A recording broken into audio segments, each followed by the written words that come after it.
dia tsy natao hotsarovana fotsiny fa natao iainana, tena hoe natao iainana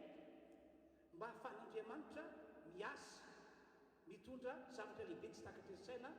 eo amin'ny fiainantsika, ary indrindrindrindra eto amin'ity firenena malagasy misy antsika ity. Faharoa ihany koa dia manolotra ny arahara ho antsika rehetra, dia ianareo izay any tokantrano any ny tenako mampanompin'Andriamanitra ahy amin'ny androandroany ity, ary miaraba ihany koa ho an'ny vahoaka malagasy rehetra no zao fahasoavana lehibe nomen'Andriamanitra antsika izao, dia isika aveliko indray hoe nataon'Andriamanitra natratra ny androandroany dia ny Paska 24 engany ho iaho ka amin'ny alalan'izao Paska ankalazaintsika izao dia hitondra famonjena, hitondra fanasitrana, hitondra fanafahana, hitondra fagagana ho antsika kristianina, ho antsika malagasy ity Paska 24 ity. Hiavaka mihoatra noho ny Paska rehetra izay efa nandalovantsikany ity Paska 24 ity. Dia tantahatako izao zany ny programantsika amin'ity androandroany ity. Isy ny fiderana an'Andriamanitra iarahantsika manao, iarahantsika manatanteraka. Dia tiako ianareo any tokantrano isanareo any mba andray anjara hihira fiderana miaraka aminay amin'izao fotoana izao. Ataovy daholo sy antsika rehetra atao ao anatin'ny fiderana an'Andriamanitra izay tanterahantsika amin'ity androandroany ity. Dia isy ihany koa fotoana anaovantsika vavaka, iarahantsika manao vavaka. Dia tiako ihany koa ianareo rehefa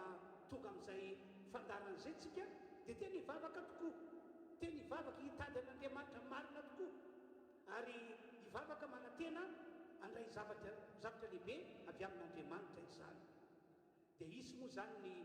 fampianarana teny'Andriamanitra, ary araka ny fanambarako taminareo dia isy ny fandraisana amin'ny fanasan-tompo izay ho tanterahantsika amin'ity androany ity. Mino aho ary matoky aho fa anao zavatra lehibe Andriamanitra, anao zavatra magaga, tena anao zavatra tsy takatra saintsika eo amin'ny fiainantsika, tena hoe ahita famonjena, ahita fanasitranana, ahita fanafahana, ahita zava-tsy olo-lanitra isika rehetra any tokantrano misy antsika any, naiza ny toerana misy antsika izany. Hivavaka antsika dia ametraka ty fotoana ity eo an-tanan'Andriamanitra. Ampimo masonao ry Tompon'Andriamanitra ray ny manalo, ry laiza androzay androzay ka ho mandrakizay. Misaotra anao noho ny fahasoavanao lehibe sy famiraponao ka nomena tomponandro avelomana izahay, ary nataonao nahatratra an'ity Paska 24 ity. Faly ny fonay ny amin'izany fahasoavan'izany. Enina dia tsy afaka manatanteraka ilay fitoam-pivavahana mahazatra izay iarahan'ny fiangonana rehetra ao anaty trano anankiray azy izahay no ny anty manokana eto amin'ity firenena ity, dia mbola misaotra anao foana, misaotra satria zavatra rehetra dia miara-miasa azy izay tianao Andriamanitra. Ko amin'ity androandroany ity azo tompo, raha manao izao fitoam-pivavahana izao izahay dia angatany mba ho tahinao manokana ka ho fahasoavanao anay ity fitoam-pivavahana ity. Ny tsiraray avy any tokantrano misy azy any dia samy andray zava-tsy olo-lanitra, samy andray zava-tsy olo-lanitra, ary ilay fahasoavana lehibe vomanao amin'ny alalan'ny Paska dia tena horaisina hiatsaka sy andavany amin'ity androany ity, amin'ity taona 24 ity. Misaotra Andriamanitra. Ny rano Jesosy efa nalatsaka tamin'ny alalan'ny Paska io any no entinao miaro anay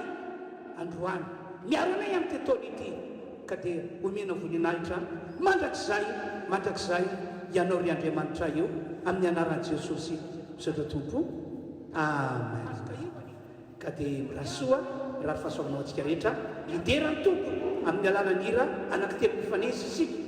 dia tena tiako ianareo hihira amin'ny fonareo tokoa ho anareo any tokantrano misy anareo any. Mila mipartisipe ianao, mila mandray anjara ianao, fa zany no tonga fahasoavana hipaka amintsika. Ny vonatrany ho an'andriamanitra irery any nareo i amfonareo tokoa ho anareo nale tokantrano misy anareo any Yedi mbola faly mamerina miarahaba ho anao any atokantrano any a miarabanao a natratra ty andro pasika ity androany a ho fandresena ho anao sy ankonanao any ty androandroanty a tiako ny mampatsiahanao hoe rehefa avy nokapohana Jesosy ka nandatsaka ny rany a dia maty izy avy eo ary nitsangana tamin'ny andro fahatelo izany hoe velona izy a ary velona mandrakizay dia ao anatin'reto hira fiderana anankitelo mifanesy reto a dia tiako a manentana anao ary tiako ny milaza aminao hoe tena velona tokoa Jesosy dia ndao ary amafitsika hoe velona Jesosy velona izy a ary velona mandrakizay dia ao anatin'reto hira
dia ndao izy a asandratsika mbola amafisitsika ato anatin'ny ty hira ty hoe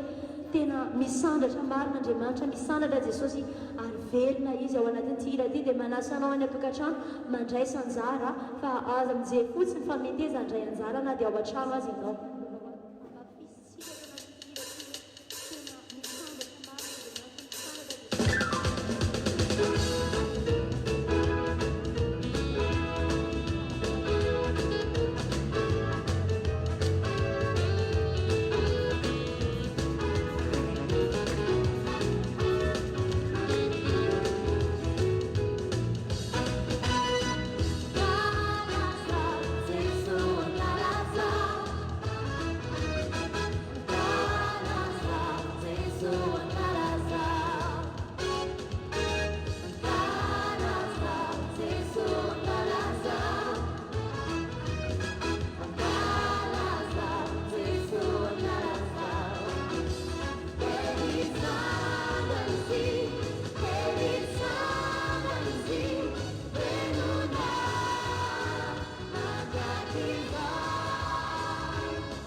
marina be zany tontolo izany le tena velona mandrakizay Jesosy ka mendrika ny ankalazaina izy mendrika ny asanatra izy ao anatin'ity hira anankiray ity dia mbola itoideran'ny tompo antsika hoe ankalazaina ny anaran'i Jesosy fa mahery izy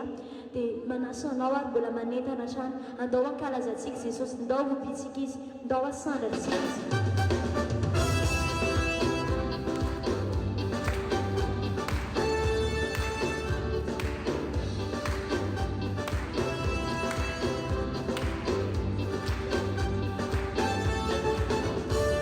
I'm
dia misaotra an'ireto ekipa mpiara-miasa amiko reto tenako zany androany a izay afaka nitarika atsika rehetra mba hiderany tompo any amin'ny tokantrano misy atsika tsiraray avy isam-batany volany mbola verifiany hoe marina fa tsy afaka miona mivantanytsika hoe miaraka aminao fitampivavana mivantana miaraka fa any amin'ny tokantrano isana ho any a dia afaka tena miaina tena hoe takiny atem-piangonana aty amin'ny trano fivavahana mihitsy a ianao ary zay etaetanao a anao zay fiainanao tena miaina zay a no anisan'ny mahafana an'Andriamanitra ary inoko fa lalana anankiray a atokan'Andriamanitra hitondrantsika ho amin'ny fahasoavana lehibe amin'izao fotoana izao tsika dia anokana fotoana anaovana vavaka ivavaka zany tsika dia tena doalika ivavaka mihitsy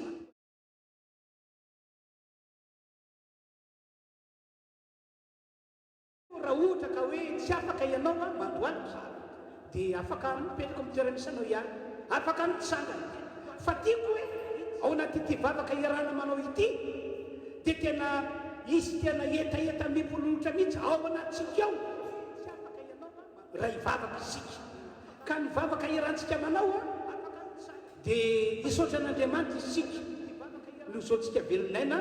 ka nataon'Andriamanitra natratra ny andro androany dia ny andro pasika fa nisan'ny zavatra anankiray iveriko tena lehibe ihany koa dia ity isika anamafy ny fanorantsika teny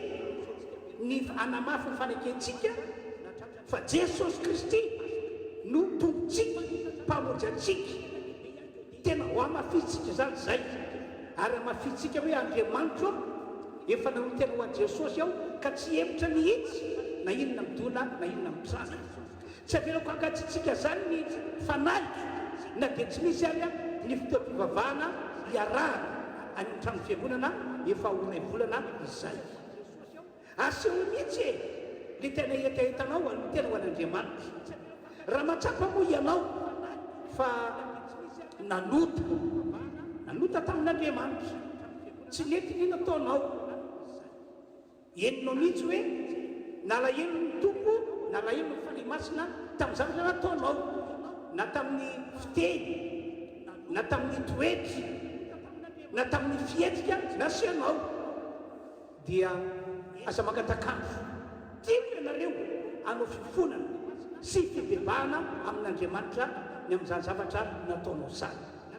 rehefa aveo mantsika andray mitenin'Andriamanitra ary andray fanasan'ny tompo ka tiako hoe ho fahasoavana ho antsika daholo zany rehetrarehetra zany zay mahatonga manentana zay mahatonga mampirisika zay mahatonga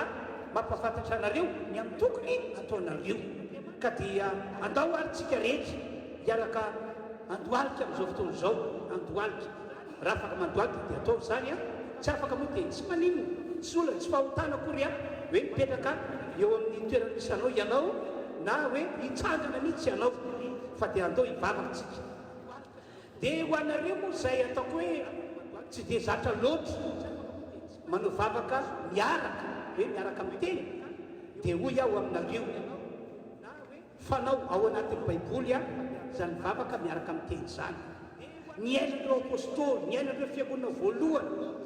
ary zany manto matokanay a mbola miaina am'izany manaka ankehitriny satria hitanay hoe niainan'ireo apôstôly niainan'ireo fiangonana voalohany ary fantatra hoe tena masoa le vavaka miteny le vavaka milobary le miaraka mivavaka ain'Andriamanitra ny manavaka feontsika tsirara ihany isam-batan'olona ao anatin'izao vavaka iarana manao zao ivavakantsika toko ary fantatra hoe tena masoa le vavaka miteny le vavaka milobary le miaraka mivavaka Andriamanitra amin'izao fotoana zao dia reto ny olonao rehetra tsy eto amin'ity firenena malagasy ity ihany fa trany am-pitany ranomasina nreto izahay miaraka mivavaka amin'izao fotoana zao miaraka mandoalika eo ny atreanao amin'izao fotoana zao ka manamafy ny fanorana ny tenanay ny fanenky anay fa Jesosy Kristy izy ny tomponay izy ny mpamonjanay ary mivavaka sy miofoka eto ny atreanao zahay Andriamanitra fa tena fitiavana lehibe no efa tiavana ho anay Andriamanitra tena fitiavana kisakatra izy saina satria mpanoty izay zanak'olombelona ratsy ny nataonay be dia be zatra tsy araka sitraponao miainanay kanefa dia tiavinao foana izahay nomena ho anay Jesosy Kristy matotoka amin'ny fahotanay teo ambony azo fijaliana nalerina natsangana tamin'ny maty ankehitriny dia eo anilanay izy miaraka aminay izy ary avy any an-danitra anao Andriamanitra no mahita nay mivavaka amin'izao fotoana zao ka dia amafisinay Andriamanitra anao izahay amin'ny alalan'i Jesosy Kristy anao izahay tsy vadika aminao izahay tsy ala aminao izahay na dia mandalo fizatoetra mamay azy na dia mandalo fitsapana mamay dia mamay azy satria efa niefatra lahatra zao tsy nisy fotoam-pivavahana teto Madagasikara tompo tsy avelanay ankatsitsika ny fananay tsy avelanay iolika izahay tsy avelanay okitika izahay fa dia amafisinay fa anao izahay Andriamanitra anao izahay ary tsy evitra ihany koa na ivelon-dalana Andriamanitra min'izay fa mandray anay ianao amin'izao fotoana zao mandray anay ianao amin'izao fotoana zao ary mamela ny mamela ny fatisoana rehetra na inona tokoa tsy mety nataonay tompo na fiteny na fihetsika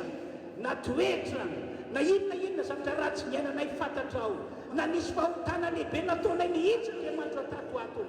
dia avelao ny herokay avelao ny fatisoanay ary ny rano Jesosy Kristy zanakao le nalatsaka teo ambony azo fijaliana zany hoentinao manadio anay Andriamanitra zany hoentinao manadio anay zany hoentinao manangana anay eo anatrehanao toy ny olona tsy mbola meloka toy ny olona tsy mbola nanao diso mihitsy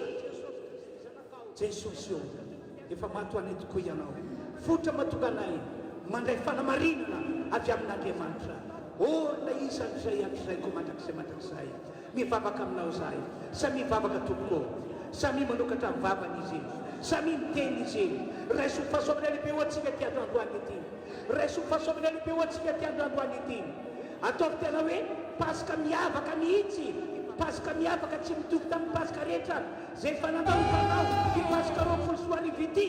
fa mity androandroany ity no anamafisanao fa tena ho an'Andriamanitra ianao tena ho an'Andriamanitra ianao amin'ity androandroany ity no anamafisanao fa tsy hanota intsony ianao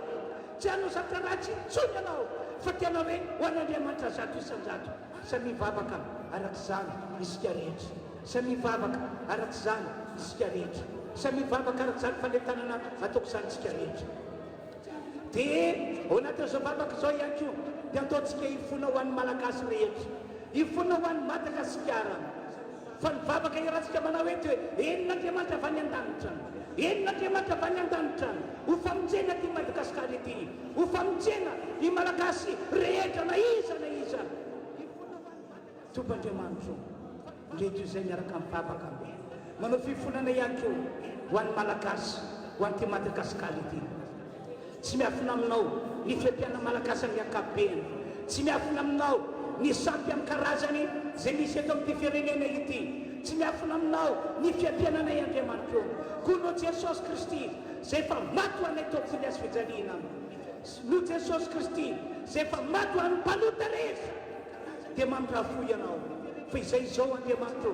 dia mandrosom-banga mifona ho an'ny tany, mifona ho an'ny Madagasikara, mifona ho an'ny malagasy, ka dia avialao ny elikay, avialao ny fantsonay malagasy, avialao Andriamanitra ny zatra tsy nety amin'ity firenena misy anay ity. Andriamanitra, tianay ianao, tianay ianao, tianay ianao, tianay ianao, ary na dia nyfisin'izao fotoam-pivavahana amin'ny alalan'ny Facebook izao ary dia inao nefa profo fa tena tianay ianao, tianay ianao, tianavitra malagasy rehetra, tianavitra ny Madagasikara, tianova tantanam-piainanay ratsy ho lasa tsara ianao. Halleluia, halleluia. Samy mivavaka ihany izy, samy mivavaka ihany izy, samy mivavaka ihany izy, samy mivavaka ihany izy, samy mivavaka ihany izy. Tiantsika rehetra ny tompo, tiantsika rehetra ny tompo, tiantsika rehetra izy, tena tiantsika rehetra izy. Samy mivavaka, samy mivavaka. Raiso andro lehibe ho antsika rehetra ty fotoana androany ity, raiso andro lehibe ho antsika rehetra tompoko ty fotoana androany ity. Halleluia. Andriamanitra, any amin'ny tokantrano isan'ilay rehetra any dia tonga ny fanatrianao, tonga ny fiarovanao, tonga ny herinao, tonga ny herin'ny faninao masina mampitraka ny mitanonjika, mampahery osaosa, tonga any aminay tsirairay avy malagasy ny herinao mitondra fifoajana, miantso anay mba hiverina, hiverina aminao Andriamanitra. Tompo, lakolosy fiantsoanao anay zao valana retina tonga eto Madagasikara izao, tsy hamono afaty anay io, tsy havita misy ratsy aminay io, fa lakolosy fiantsoanao anay hiverina aminao Andriamanitra. Ka dia misaotra, misaotra, misaotra anao Andriamanitra izahay,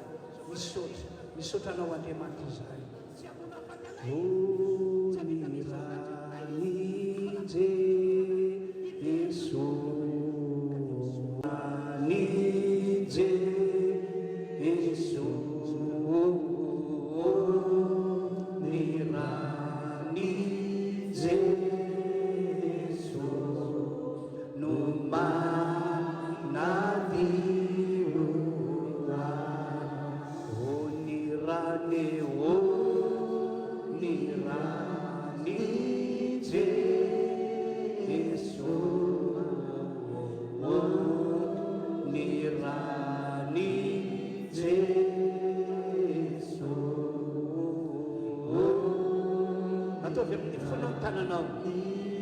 Satsai nama Yesus nalatsaka antsika zanak'olombelona mampandresia onirane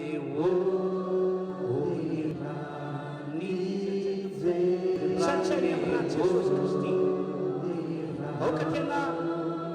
iaina ao amin'ilay tena pasika tokoa ianao, ao ka tena iaina amin'ilay pasika tokoa ianao, fa ho hitanao ny fiasan'Andriamanitra mahiny sy makaka any amin'ny tsiratsiray avy ihany manafaka iny. Misaotra anao Andriamanitra, misaotra ny amin'ny fotoana nafanay niaraka ny vavaka teo, mino zahay fa sitraka ao ny eny ny vavaka nataonay, sitraka ao ny namaly ny nangatanay, koa zay rehetra ny akoka teo natreanao tamin'ity androandroany ity, tena niolika teo natreanao tamin'ny fony rehetra, ary manao ty pasika 2020 ho pasika tena velona ho anay. Namela ny eloka vitany ianao, namela ny fandisony ianao, ary nosasanao tamin'ny rano Jesosy izy, ary ratsakanao toy ny olona tsy mbola naloto, toy ny olona tsy mbola nanao diso mihitsy izy. Misaotra Andriamanitra, ary mino ihany koa zahay fa tonga eto Madagasikara, tonga eto amin'ity firenena malagasy misy anay ity, ny famindraponao, ny famindraponao lehibe, ka na dia nandà zavatra sarotra ry zahay dia ho tonga aminay fanavotana, ho tonga aminay famonjena, ho tonga aminay fandresena amin'ny anaran'i Jesosy, ho tanteraka tokoa zany, ary andamoka ny tetiny devoly zay tona ny aretina mandoza teto Madagasikara, andamoka ny pakiadiny fa tsy mahafatolo eto Madagasikara izy, tsy mahavita misy ratsy eto Madagasikara izy. Misaotra tompo, ary zao firenena malagasy misy anay zao, zao Madagasikara zao dia ho fantatra maneran-tany fa firenena no raisin'Andriamanitra tanana, no raisin'Andriamanitra ndraikitra, ary Andriamanitra mihitsy no manandratra azy. Ka na dia resy azay teo ny loatso valina rehetra zao vetivety no ty pasika ity dia ho asandatra ho zahay, ho asandatra Madagasikara, ho tafita Madagasikara. Misaotra Andriamanitra, misaotra, misaotra, misaotra, misaotra tompo amin'ny anaran'i Jesosy. noana fanasany vavaka izany sotra tompo amen. Ny voninahitra dia hoan'Andriamanitra afaka mitsangana dahotsika rehetra ny tokantrano any, afaka maka plasy tsara ihany koa izay plasinao nazatranao teo zany. Dia mbola hitoa moa ny fampotsian'Andriamanitra amin'izao fotoana izao, ka avy hatrany dia anambarana ny tenin'Andriamanitra amintsika zany ao. Fa mialohan'izay dia anao hira anankiray reto mpitarika fidiarany reto, dia vao vita ny hira dia ho ambarako ny tenin'Andriamanitra tompoko.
Eny ary tompoko tonga amin'ny fotoana izay hitondrako ny afatra ho antsika tsiraray avy ny tenako amin'ny androandroany ety.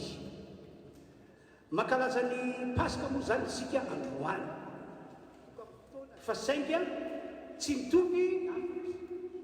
amin'ny fankalazantsika Pasika hatramin'izay nisy ny Pasika no ankalazantsika azy. Eto dia matsiaro hoe tahaka ny tamin'ny andron'ireo zanak'Israely mihitsy no fahafantarako azy. Raha nanao Pasika zanak'Israely dia notanterahany miarivany izy, dia avy eo dia tsisy mivoaka ny trano zareo niboka tao an-trano zareo dia tao zareo miandry ny fitondran'Andriamanitra, miandry ny fitantanan'Andriamanitra. Dia enoko fa mitovitovazany mihitsy a zao zavatra mitranga izao. Dia hoy aho hoe tandremo tompoko mba tsy atao fombafomba mahazatra ty pasika izay kalazantsika androany ity. Tandremo dia tandremo mba tsy fety ho fahatsiarovana fotsiny ihany ity pasika izay tanterantsika androany ity. Fa mampanompon'Andriamanitra dia manentina antsika rehetra hoe aoka ho tena hoe iainana ao anatinao mihitsy ity pasika ity. Ho anareo any amin'ny tokantrano tsirairay aby misy anareo any a dia oka tena hoe iainanareo mihitsy ity pasika izay ankalazaintsika ity. Ataovy tena hoe fiainana velona ho anao ny pasika 25. Zao matsy no tsara nge tsy miova ny raintsika dia ray Andriamanitra tsy tsy miova Jesosy Kristy ilay zanaka natokan'Andriamanitra, tsy miova ny fanahy masina tena rabaka teny tsy miova. Filaza baiboly aza dia hoe la izy atizay ka ho mandrakizay no anarany. Dia mitovy amin'izany ihany koa tsy miova ny henan'ny pasika sy ny fahefan'ny pasika hatramin'izao tsy miova arabaka teny. Koa raha vonona hiaina ao anatin'ilay pasika ianao amin'ity androany ity dia ho azo antoka ary ho tsapanao tokoa izany henan'ny pasika na zany fahefan'ny pasika zany a eo amin'ny fiainana manokana, eo amin'ny fiainanareo mianakavy eto amin'ity firenena malagasy misy atsika ity. Ary azo antoka fa dia ahita voninahitra dia ny voninahitran'Andriamanitra arabaka teny isika. Zao matsy efa ao anatin'ny olana isika kristianina amin'izao fotoana izao, ao anatin'ny olana na ny voaka malagasy akio na mpitondra fahatsakana ao anatin'ny olana, ka ny vaholana amin'izany olana be dia be lasaiko aminareo zany a dia ny finoana fa misy misy fahefana ny pasika izay kalazaintsika androany. Misy fahefana pasika izay kalazaintsika androany. Mila manana izay finoana izay itsika, satria raha nitako anatyty baiboly ity dia miankina amin'ny finoana avokoa ny hetsika rehetra izay ataon'Andriamanitra eo amin'ny fiainantsika zanak'olombelona. Ahoana ho Jesosy raha toka izy tany amin'ilay fasana nandevenan'ny Lazarosy niaraka tamin'ny Marta sy Maria anabavin'ilay maty azafady niaraka tamin'ilay voaka marobe. Dia ahoana ho Jesosy rehefa teny izy hoe esory ny vato dia nanda Marta zao ny teniny efa maimbo izy zao efaran'izay no nandevenana azy impossible ny mbola afana manokotra varavara-pasana afana mijery azo anatin'ny fasana. Dia ahoana ho Jesosy ry Marta tsy voalazako fa varahina anao dia ho hitanao voninahitr'Andriamanitra. Izany hoe tsika zany raha mino ary raha manaiky fa misy misy fahefana ny pasika manaka ankehitriny. Dia izay nambarako izay ahita ny voninahitr'Andriamanitra isika, ahita zavatra lehibe sy magaga tsy sakatra saina isika amin'ny maha-kristianantsika, ahita zavatra lehibe sy magaga isika eto amin'ity firenena malagasy misy atsika ity. Dia ho tanteraka lay ambetibety tenitsika foana hoe ho fijenany Madagasikara, ho tahinany Madagasikara, ho asandrana ty firenena malagasy misy atsika ity. Ka eno tsara zao fanazavako entiko aminareo mikasika ny pasika izao izay averiko ihany hoe tsy miova ny pasika fa mbola misy manaka ankehitriny, mbola misy fahefana manaka ankehitriny. Eno tsara ny pasika resako aminareo voalohany eto aloha dia ny pasika tamin'ny andron'ireo zanak'Israely. Tamin'izany no nisy ny pasika voalohany ho famonjena, ho fanafahana ary ho fitahiana ny zanak'Israely vahoaka n'Andriamanitra. dia tantaky zao zany fandeha ny tantara ny zanaka Israely araka volasary baiboly dia no andevozy ny egyptianina amatoana maro arabaky teny mihitsy hoe no andevozy ny egyptianina amatoana maro ary arakaraky ny andehanany andro volana ny taona dia miamafy ny herin'ny zany fanandevozany zany ary zany matoka ny bokyny Exodosy toko voalohany 10:30 ka fa tsy diso zay mitantara hoe dia nataon'ny egyptiana nangidy ny fiainan'ny zanaka Israely tamin'ny alalan'ireo fanompona mafy zay nafanofina azy dia teo anatrezay tapa-kevitra zany Israely tena tsy afaka amin'ity fanadevozany ity sika efa mananao ezaka ihany sika hiala amin'ity fanadevozany ity fa dia arakaraky ny ezaka natao ny eran'ny fanadevozany teo zareo nanapa-kevitra hoe andao sika hitady an'Andriamanitra tsika nge manana an'Andriamanitra tsy toe manino tsika tsy mitady azy manina tsy ambaratsika am'izao olana lehibe miandady amintsika izao manino tsika no mangena fotsiny am'izao tsika nge manana dia nanapa-kevitra izy ireo fa hitady an'Andriamanitra dia isaorana manokana moa ny tompoandriamanitra tsy toa tena isaorana manokana izy fa tena miaino arabaky teny ny antsoantso ataon'ny olona ho an'izay olona milazy ho an'izay olona mitady azy eno tsara teny voalazan'Andriamanitra tamin'izany fotoana zany atao amin'ny Exodosy toko fahatelo dia vakitsika manompo any 17 eno tsara ke voasoratra aro Jehova efa hitako tokoa ny fahorian'ny olo zay ny Egypta ary efa reko fitaraina ny ataon'ny mpampiasa azy eny fantatry miala elo dia efa nidinao zao amozy azy amin'ny tanany egyptianina ka hitondra azy hiakatra hiala amin'izany tany zany ho any amin'izay tany sosy malalaka dia any amin'ny izay tany totra drono sy tantely any amin'ny tany Kananita sy ny Etita sy ny Amorita sy ny Perizita sy ny Hivita ary ny Jebosita mazava voasoratra avy any an-danitra Andriamanitra no mitsinjo ny vahoakany tao Egypta hoy izy hoe efa hitako tokoa ny fahorian'olona zany Egypta efa hitan'Andriamanitra ny fahorian'ny olona tany Egypta dia androany ato dia milaza fomba ofisialy fa efa hitan'Andriamanitra zao fahoriana mahazo antsika kristiana malagasy zao efa hitan'Andriamanitra zao fahoriana mahazo anty firenena zay misy antsika ity efa hitan'Andriamanitra zao zavatra mantsoa any Madagasikara zao dia zao ihany koa nyton'ilay teny efa reko fitarainany noho ny atao mpampiasa azy avy any an-danitra Andriamanitra noho nandre fa nitaraina tokoa revoaka an'Andriamanitra nitaraina tena nitaraina akoka teo anatrehan'Andriamanitra dia iaty ihany koa dia milaza ny fomba ofisialy fa reny fitarainana be dia be nataontsika ireny tsy olona reny ianarona telo no mitaraina amin'izao vaninandro zao e ary tsy karazana fiangonana ray na roa no mitaraina fa fiangonana be dia be manaprofo zany ny hitantsika any amin'ny fahitalavitra reny nientsika any amin'ireny radio isan-karazany reny ahitana karazana mpanompon'Andriamanitra karazana fiangonana tena mitaraina ho famonjena ty Madagasikara ity efa reko i Andriamanitra ny fitaraina anareo dia zao ihany koa mitoany teny eny fatotry miala elo zany hoe miala elo nyreto egyptianina zay tsy navoaka tao ambony fa dia fantatr'Andriamanitra dia androany ihany koa zany dia mbola milaza ny fomba ofisialy hoe tsy misy miafina amin'Andriamanitra tompoko miala elontsika ho antsika kristianina zao be dia be ny malahelo hoe mikatona tranony fivavahana tsy afaka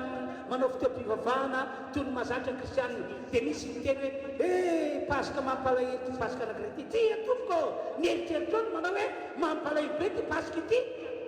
fa tiako vaina toetsinanao tiako vaina fijerinao fa ty pasika ity no pasika tsara indrindra ho antsika malagasy raha ny tena marina satria inoko fa aorianan'izao zavatra mitandro eto Madagasikara izao dia no zavatra lehibe Andriamanitra antsika kristianina amin'ity firenena malagasy misy antsika ity dia izay zany teny nataon'Andriamanitra ary fanampiny dia ny fanapa-kevitr'Andriamanitra hoe ho afahako hiala ao ao Egipta le toeram-panadevozana ianareo zanaka Israely, ary ambon'izay dia hoentiko ianareo ho any amin'ilay tany izay tongotra ny nosy tantely. Ny ronono moa dia manambara ny sakafo complet, ny tantely manambara ny maro. Zany hoe ara-bakiteny dia hoentin'Andriamanitra any amin'izany tany zany ny zanaka Israely, olon'Andriamanitra aorina ny fanafana izay ataon'Andriamanitra azy ireo. Dia raikitra fa dia hitantsehtr'Andriamanitra. Zay mantsy ny teny voalaza teo hoe ary dia efa nidina zao i Andriamanitra monjy azy amin'ny tanany Egyptianina. Efa nidina ho i Andriamanitra. Dia tena raikitra fa hidina tokoa Andriamanitra. Fa saingy zao zavatra anankiray tsapa, tsy hoe mitsororoka avy any an-danitra tany Andriamanitra miaraka amin'ny akanjo lava be, akanjo fotsy be na mamirapiratra be ka milatsaka atao amin'ny revotry Egyptiana atao lekera izy. Tsy izay mihitsy zavatra mitranga, fa inona nataon'Andriamanitra? Niantso lehilahy anankiray izy, Mosesy no natsoina. Zay le teny raha ohatra ka toizana ilay vaky teny, Mosesy niantsoina andiny fafolo, koa avy ankehitriny ianao ry Mosesy, irako ho any amin'ny Farao, hitondra ny zanaka Israely oloko hivoaka avy any Egypta. Mosesy no natsoin'Andriamanitra ho ataony fitaovana, ho ataony mpiara-miasa aminy, mba hanafaka ny zanaka Israely rehetra hiala teo am-panadevozana nataony Egyptianina azy. Fa soavana lehibe izany riavana malaky. Dia raikitra azy, fa dia lasa tokoa Mosesy ara-bakiteny nanaiky nampiasain'Andriamanitra mba hitondra fanafana ho any zanaka Israely voaka an'Andriamanitra. Dia ina ho ianao no mitranga raha ny tantara ny jerena. Dia Mosesy moa tamin'izay nanam-piara-miasa Arona no anarana. Dia tantarain'ny Baiboly fa arakaraky ny nanaovan'ny Mosesy hetsika, nanaovany izy roalahy hetsika anafana zanaka Israely, vao may tompo miamafy ny fanadevozana. Ka natokany ny zanaka Israely kivy tanteraka. Ny tanana tamin'ny Mosesy mihitsy hoe ro Mosesy eo, ino tataonao? Arakaraky ny nanaovanetsika hitona fanafana ho anay, vao may zavatozy no mitrano, ino tataonao? Enin'Andriamanitra avy any an-danitra zany problème zany. Enin'Andriamanitra avy any an-danitra ny problème zany. Noho izany nanapa-kevitra Andriamanitra fa dia hotsaraina ny Egyptianina. Hotsaraina ny tantara, hotsaraina ny Egyptianina. Andefa loza sivy voalohany izy aloha. Andefa loza sivy izy aloha. Fa misy loza fafolo fa sivy aloha tantarako aminareo. Dia reo loza sivy reo tena etsana fa tena naseho'ny Farao, naseho'ny Egyptianina hoe tsy avotsitra izany ny zanaka Israely. Na inona nataonareo, na inona zavatra mitsanga eto firenenay anaovanareo anay, dia tsy ho avotsitra izany ny zanaka Israely, fa ho andevozinay hatramin'ny taranaka mifandimby ny zanaka Israely. Hitan'Andriamanitra zany, enon'Andriamanitra zany. Teodridr'Andriamanitra no rehefa nanapa-kevitra hoe hiditra amin'ny tena fitsarana ezany indrindra ao, fa aizany salotsitra ny vahoakako reto Egyptianina reto. Dia tantarain'ny Baiboly nanomboka teo amin'izay no nasiana ny Pasika. Ianao tsara ny tantara, nasiana ny Pasika araka ny voalazan'ny bokin'ny Exodosy 20 dia nasain'Andriamanitra naka zanak'ondry tsy misy kilema, na zanak'osy tsy misy kilema ny zanaka Israely isa mpianakaviana. Dia araka ny afatra nampianak'Andriamanitra dia hoe miariva no ovoloana ny zanak'ondry io. Dia ny rany raha ohatra dia ny rany atao amin'ny tolam-baravarana anankiroa sy atao amin'ny totom-baravarana izay misy ny zanaka Israely. Ary ny enany dia ho an'ny zanaka Israely. Dia hoy Andriamanitra hoe raha ohatra ka fianakaviana anankiray tsy malany zanak'osy iray na tsy malany zanak'ondry anankiray, dia mba nareo fanakaikitrana eo no miara-miombona. Mbola nampisain'Andriamanitra ihany ny resaka fifankatiavana firaisan-tsaina fiarametana eo amin'ny samy olon'andriamanitra dia iranareo mihinana io dia zao no tiako iandriamanitra amin'ny any amin'ny mamatona ny lany a dia andeha itety ty tanànany egyptianina ity ao ka ianareo aza voaboaka oka tena iboka ao an-trano ianareo asa voaboaka hoe alina mialaka mbaka rivodrivotra kely eny tokotany iny na mba akaina kely eny ivelambelany eny na mba hoe hitsangatsangana kely amin'ity andro alina ity tsy misy mahazo voaka ny trano ianareo zay mihitsy tena nataon'andriamanitra tamin'izany Israely fa andalo aniraka anjelim-potoana fahafatesana ozy izy ka hitetiny lavatrano ny olona rehetra eto amin'ity tanànany Egypta ity ary tsy misy lavatrano zay tsy hoteteziko i Andriamanitra fa niraka an'io anjely io aho anao an'izany no zany ny lavatrano ahitako raha eo amin'ny tatao-baravarana roa sy eo amin'ny tolam-baravarana iny no famatana fa misy olo ato amin'ity trano ity misy vahoaka ko ato amin'ity trano ity no zany dia tsy hiditra ao aho satria ao ny olo ao vahoakako fa zay trano na lavatrano tsy ahitako raha eo amin'ny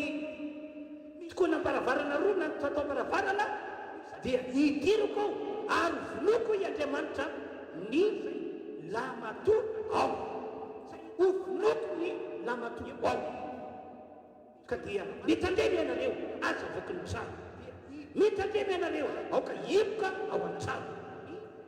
dia toka tokoa ny tompoandriamanitra tsy to tamin'iny alina iny alina zay nao fanan'ilay Paska tonga izy dia naniraka anjely zany izy mazava ho azy dia arabaky teny mihitsy no nataon'ilay anjely no tetezany lavatrano rehefa nandeha izy misy raty olon'andriamanitra ny azy andalo fotsiny ahy ity tsisy raha tsy maintsy dirako ato vonoko ny lamato ato amin'ity trano ity ny vonoteraka ato amin'ity trano ity dia tatak'izay nataon'andriamanitra ary hatrany amin'ny lampam-panjakana nisy any Farao sy ny akohona dia nidirany ho anjerim-pandringana io ary dia nivonony ny lamaton'ny Farao ilay vonoteraka Farao hatrany amin'ny toerana trano tokantrano nisy ny mpanompo Farao marobe izy ny mpanompo Farao nidirany io anjely io mazava ho azy fa tsisy ratany tsisy ratany satria tsy nanao Paska ry zareo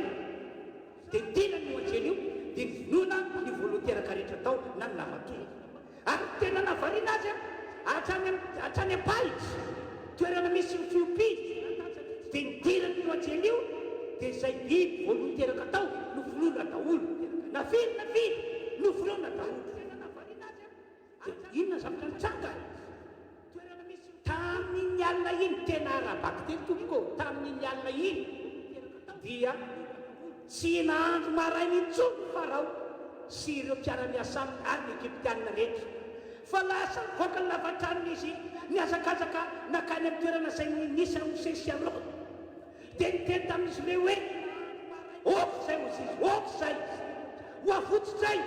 ny zanak'Israely avelanay zareo andianao fanatitra anao fanatitra any amin'ny toerana zay tiany izy ireo andianana avotsitra ihany ko hatramin'ny bibinareo ondra manosinareo alefa na tsy vita zany fa o baiboly hoe notodosany mihitsy ny zanak'Israely mba hiala tao Egypta iavanao zany noeran'ny Paska zany noeran'ny Paska zay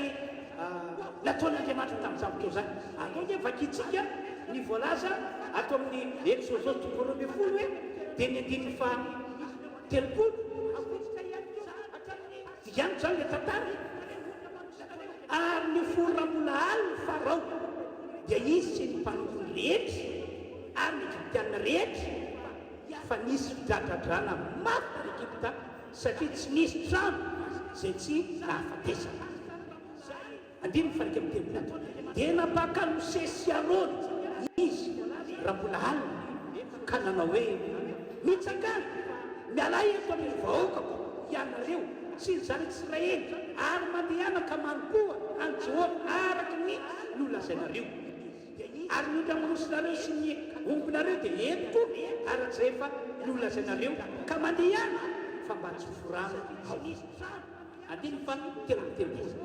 dia nandodina ny olona ny egyptianina ka nampaliatsy faingana hiala amin'ny tany satria hoy izy maty avokoa izay rehetra dia nety ny olona mikopany voaleny raha tsy mbola voisy maserasera sy ny viliny fanaovamofo voafe ao amin'ny lambany tena tsony ary zany Israely nanao araky ny teny Mosesy hatreo aloha no fakinatsy ka iny moa zany tena tiako ambary iavanao Andriamanitra raha manao zavatra dia manao zavatra azo antoka manao zavatra azo antoka ho fampijenany olona ho fanafanany olona ho fitahinany olony raha ina nataon'Andriamanitra nasian'Andriamanitra nanao Paska zany Israely mba amizeny sy anafana ary hitahina azy ireo dia enonareo teo araka tantara zay no tantaraiky fa tena za makaka tsara ty saina ny traka fa eny farosy ekipa ndraika tena mafy be mihitsy mafy tanany tena be mokony zay ngamba fomba fitianezanketry tena tsy nahoany mihitsy zany Andriamanitra ivavahantsany Israely zany tsy mirarahy tsy fantako zany izy iza moa zany lazainao zany tsy haiko zany tsy afaka atao tanako zany ianareo ary tena tsy afaka tokoa zany Israely amatoana ny maro ary na dia efa nisy fitsarana maromaro natao azy ary dia tsy afaka ihany zany Israely fa rehefa nataony Paska hoy rehefa nataony Paska zava magaga ny tranga ary le tantarana teo raha azonareo tsara ny tantara fa tsy maintsy namoditra zany Israely hiala teo ampilatanany ny Egyptianina tsy maintsy tsy safidy intsony tsy mbola mieritreritra intsony fa tonga dia tamin'iny ala iny ihany dia navoditra zany Israely navoditra raha bakteny zay zany noeliny Paska sy fahefany Paska tamin'ny andron'ireo zany Israely sorany nitomb'Andriamanitra fa zany no nataony satria tena tiany loatra ny zany Israely olony dia tateoriny indray dia nanao Paska iatoa ny tomb'Andriamanitra tsy tombo dia ny fomba inazako azy Paska spesiala izy io satria tamin'izany fotoana zany tamin'ny andro zany Israely raha iverenao kely dia natao Paska ho famonjena ny zanaka Israely satria ireo ihany no atao hoe olon'Andriamanitra tamin'izany fa tamin'ity Paska dia mandeha ity dia tsy zay fa zao tontolo zao mihitsy zao tontolo zao ny olombelona rehetra velona ty tany ity no tian'Andriamanitra ho vonjeny tian'Andriamanitra ho afahana tian'Andriamanitra ho vahiny tamin'ny andro zany Israely hitantsika tsara fa zanako tsy misy kilema no atao Paska fa tamin'ity ndray mandeha ty zay matoka amiteny hoe spesialy ty Paska anankiray ty satria ny zanaka natokan'Andriamanitra mihitsy no nomeny atao Paska Jesosy Kristy no anarany ary zany no antony natoka ampoany apôstôly ny tena Korintiana voalohany ao toko fatimy andiny fafity manao hoe fa voavolo Kristy Paska ho atsika voavolo Kristy Paska ho atsika ka tanjon'Andriamanitra zany tamin'ity Paska faharoa ity tamin'ity Paska ndray mandeha ity dia izao ny fanany olona mihitsy hoe ny fanany olona mihitsy no tiany vonjena tiany hiaraka aminy mandrakizay any amin'izay misy azy any zany matsy fa Andriamanitra ke raha ohatra ka naharantsika zanak'olombelona dia nahary ny olombelona mba hiaraka aminy mandrakizay mba noko an'Andriamanitra mandrakizay mba ho fanehoan'Andriamanitra voninany mandrakizay fa indrisy no ihany fa no tsy fitandreman'ny olona araka ny tantara ao anatin'ny Baiboly Genesis no tsy fahamalina dia voafitaka ny devoly zanak'olombelona no alian'Andriamanitra voalohany zany voafika ny devoly dia lasa nanota tahaka ny devoly nandahana Andriamanitra nandany fisin'andriamanitra ary tsy nahoana itsony miteny izay fanambaran'andriamanitra ny olombelona tafatsaraka tamin'andriamanitra ny olombelona tsy afaka niaraka tamin'ny olombelona intsony ny tomb'andriamanitra nanomboka teo dia devoly no nanapaka ny fiainana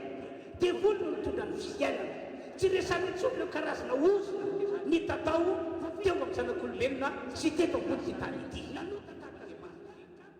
fa isaorany andriamanitra ara-pakiteny isaorany andriamanitra fa lehibe tena lehibe ny fitiavan'andriamanitra ny olombelona lehibe de lehibe ary tamin'izany andriamanitra nahita hoe tsy misy fo ahafako mamelona reto olombelona reto ho eo amiko indray tsy misy fo tsy misy fomba hafa ahafako manafaka nretondreto eo an-tanany devoly na hiala eo ambany fanozorana noho izy paska tsy maintsy hanao ny paska efa hitoko ny vokotry ny paska raha nanafaka zanak'Israely eo ary fantatry fa isany mangany itsanga ihany koa amin'ny alalan'ny paska dia mandeha ho ataoko ity satria manatapona amin'izay fanany olombelona rehetra velona eto ambony ty tany ety dia tamin'izany no nanomezan'andriamanitra an Jesosy Kristy zany mba tsy ho atao paska zay ny le teny natao Paoly leny ambarako taminareo tery aloha hoe Korintana voalohany toko fadimy andimy fafito manao hoe fa voavolo Kristy paska ho antsika voavolo Kristy paska ho antsika maty Jesosy Kristy paska ho antsika aina andriamanitra tsara mihitsy fa enjana zany devoly zany may miazona n'olona arak'izay teny izy manan'eriny zay fahefana izy Ieso manan'eriny fa izao rehefa ataon'andriamanitra koa sy paska io tsy mahadevoly maheny azy ny paska tsy mahadevoly be fahefana azy ny paska fa misy hery makaka ny paska misy hery tsy takatra sain'olombelona miasa ny paska ary tsy takatra midevoly ihany koa ny hery ny paska antoka efa tsitsika ny falasany baiboly atao bokony Hebreo ty dia ho azonareo tsara ny tena herin'ity paska ity Hebreo toko faharoa Hebreo toko faharoa dia ny andiny fefatra ambin'ny folo ko satria manana nofo aman-drany zaza dia mba nandray izany koa Jesosy mba nigianany amin'ny fahafatesana le manangery fahafatesana dia ny devoly nataon'andriamanitra ny tafony sy raha tahaka antsika zanak'olombelona ihany koa Jesosy Kristy raha nampidiny tety ambony tany tsy mitondra ny titrany mahandriamanitra azy Jesosy raha tonga tety ambony tany faraka teo hoe nampitafiana nofo sy raha mba hatoka azy afaka andalo fahafatesana tahaka antsika zanak'olombelona ihany koa satria amin'ny alalan'ny fahafatesana io no entin'andriamanitra mandringana ny devoly rehetra ny karazana na inona heriny na inona fahefana zay le voalaza Hebreo toko faharoa andiny fefatra ambin'ny teo dia zay fahafatesana Jesosy zay moa zany lay amafisiko antranitrany hoe paska paska tena hoe paska tsy zanak'osy na zanak'osy tahakany tamin'ny andro zanak'Israely no vonoana fa Jesosy Kristy no vonoany atao paska raha Jesosy Kristy no alatsaka ho famonjeny ho fiarovana zanak'olombelona izay mino an'izany dia inona moa ianao zavatra mitranga ny devoly tsy nalalany programan'andriamanitra mihitsy tena tsy fantany ara-baky tena tsy nalalany zany izy fa ny masaka tao antony devoly tamin'izany andro zany dia hoe eno tsara ny tantara rehefa nandreny devoly fa teraka Jesosy Kristy nateraka tamin'ny alalan'ny vehivavy zay moa tsy maintsy nateraka tamin'ny alalan'ny vehivavy izy fa tonga azy tafolo sy raha takatsika olombelona dia nielitsy amin'izany tanany zany fa io Jesosy Kristy izay teraka io no mpamonjy io no mpanjaka ny mpanjaka raha nandehan'izany dia tena taitra sy kaka ihany izy fa ahoana fa ahoana ary zay no antony natonga ny Herôda nanakevitra-dratsy hoe resaka tamin'ireo mandehana hoe fitovy tsara hoe ny amin'izany zaza teraka izany fa ho avy ihany koa ao hitondra volafotsy volamena ary hitondra amin'ny ora fa mba eo koko ny hatreny aho mba fitovy tsara ny amin'izany mpanjaka teraka izany hoe teny tedevela fotsy izany tena tendrombohitra fotsy izany zafatoko teny atendrimotra fotsiny zany fa ranomana ho fotonona le izy mba ho vonoana tena hoe tolotsainy devoly mihitsy le izy hoe ho vonoana kanjo mo voafitaky magy izy jesosy kristy raha teo efa nasain'andriamanitra netiny ray aman-dreniny anjosotra tany Egypte dia tavela teo devoly tavela arabaky teny azany no antony natonga ny Hérode tolorany devoly sana hoe no daholo zazakelretytasy ty fa tsy maintsy ray am'ireo zany terako mpanjaka terako mpamono zany dia vonoana daholo zazakely rehetra tamin'izany andro zany fa jesosy amin'io fa azy efa any Egypte izy miaraka amin'ny Josefa sy Maria dia nangenona ny tantara fa tateorina tonga ny fotoana tsy maintsy iseho vahoaka zay Jesosy Kristy araka ilay mission zay nandran'Andriamanitra azy tetebony tany hoe izy atao sola izy atao sola izy atao fanatitra izy atao pasika dia nanomboka tory filazantsara izy nanomboka nivavaka ny marary izy nanomboka ny moka demonia izy dia taitra be mihitsy ny devoly a zay no fazahoaka ny boky Matthieu Marc Luc John taitra ny devoly fa izy moa ty tena mandravarava eto amin'ny tanàna tena tsy resitsika tsy voatoantsika bakeo nisika miala dia miala bakeo nisika hoe mandehana dia mandeha fa izy moa ty dia rehefa nanao katsikatsy taona teo devoly nanomboka nivavaka ny marary nanomboka ny moka demonia bakeo nisika miala dia miala taitra be mihitsy ny devoly zay no fazahoaka ny boky Matthieu Marc Luc John taitra ny devoly fa izy moa ty tena mandravarava eto amin'ny tanàna tena tsy resitsika tsy voatoantsika bakeo nisika miala dia miala bakeo nisika hoe mandehana dia mandeha fa izy moa ty dia rehefa nanao katsikatsy taona teo devoly tena tsy resitsika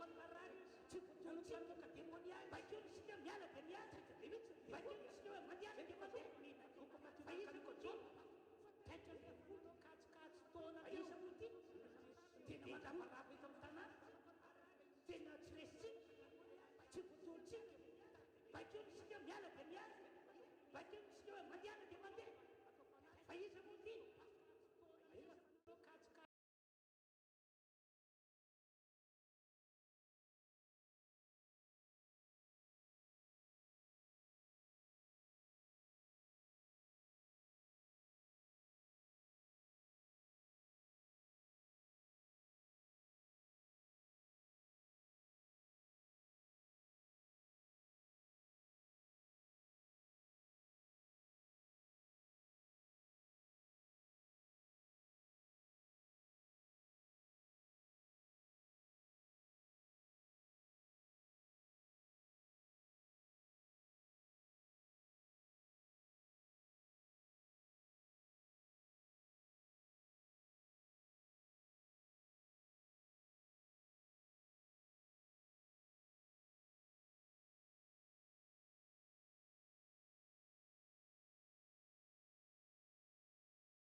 no tsaraina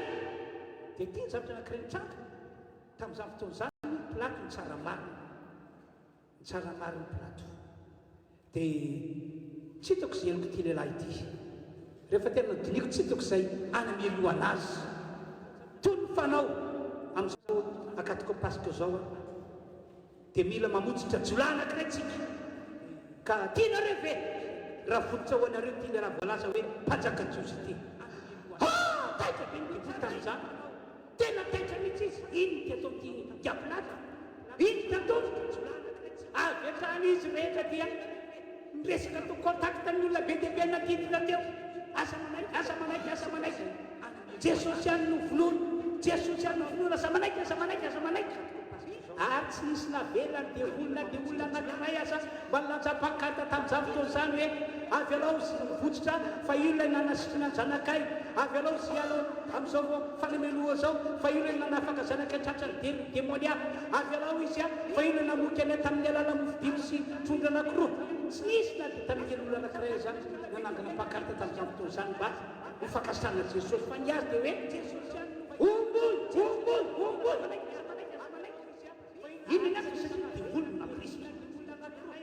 naprisy divoly satria tsy fatany zava-doza mety hitranga amin'ny fiainany aoriana fafatesany jesosy, tsy fatany hoe jesosy ndraika atao paske ho fampiana ty zao tontolo zao ity, ho fanafana ty zao tontolo zao ity, ho fitahina ty zao tontolo zao ity. Tsy fatany zany, zava-niafina tamin'izany, nafenin'Andriamanitra tamin'izany, dia ny masaina tokazy hoe omboly zay foana masaka atao an-tsaina. Ato amin'ny Korintiana voalohany dia hainareo tsara voalaza amin'ny Baiboly, Korintiana voalohany toko faharoa andiny fahavalo. Tsy nisy nalala izany ny mpanapaka izao tontolo izao, fa raha nalala izy dia tsy nombony tamin'ny azo fijaliana ny tompony voninahitra. Mazava aminareo ny tokantrano ve ny voalaza amin'ny Baiboly ny voasoratra Korintiana, tsy nisy nalala izany ny mpanapaka izao tontolo izao, ny devoly sy ny tariny io, fa raha nalala izy dia tsy nombony tamin'ny azo fijaliana ny tompony voninahitra. Tsy fantany io hivanty ny zava-doza ho azy io fahafatesany Jesosy io, fa raha fantany io dia tsy nombony teo amin'ny azo fijaliana Jesosy. Tsy naporisika ny olona izy hoe finoy ihany, finoy eo amin'ny azo fijaliana Jesosy. Mazava aminareo zay ny zava-miafina avy any an-tany avy amin'Andriamanitra. Dia fehifaratsika tany moa tsy maintsy nomelohana Jesosy, tsy maintsy mivinoana teo amin'ny azo fijaliana Jesosy, tsy maintsy nalatra dra teo amin'ny azo fijaliana Jesosy. Nisorona tao anaty vatantenany ny rano Jesosy Kristy dia maty izy. Vala kely tepolo tamin'ny fotoana Jesosy mbola tsy maintsy nalatra dra teo amin'ny azo fijaliana nisorona tao anaty vatantenany ny rano Jesosy dia fehifaratsika tany moa tsy maintsy nomelohana Jesosy, tsy maintsy mivinoana teo amin'ny azo fijaliana Jesosy, tsy maintsy nalatra dra teo amin'ny azo fijaliana Jesosy. Nisorona tao anaty vatantenany.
Ary tamin'ny andro fahatelo tsangana tamin'ny maty izy,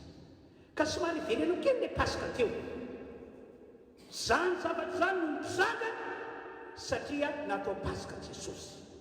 natao pasika izy ho fandianana ny devoly sy ny ekipan-drehetra na inona heriny fanafahana. Ary tsy zay ihany koa no fahasoavana lehibe nomanin'Andriamanitra ho an'ny olombelona zay velona tao ambony tany ity, fa be dia be mihitsy na ny mpandarovin'Andriamanitra azy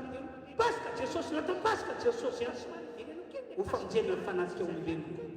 mba tsy very mandrakizay fa kosa anana fiaina mandrakizay hiaraka amin'Andriamanitra mandrakizay. Natao pasika Jesosy Kristy ho fanafahana antsika zay teo ambany vahony devoly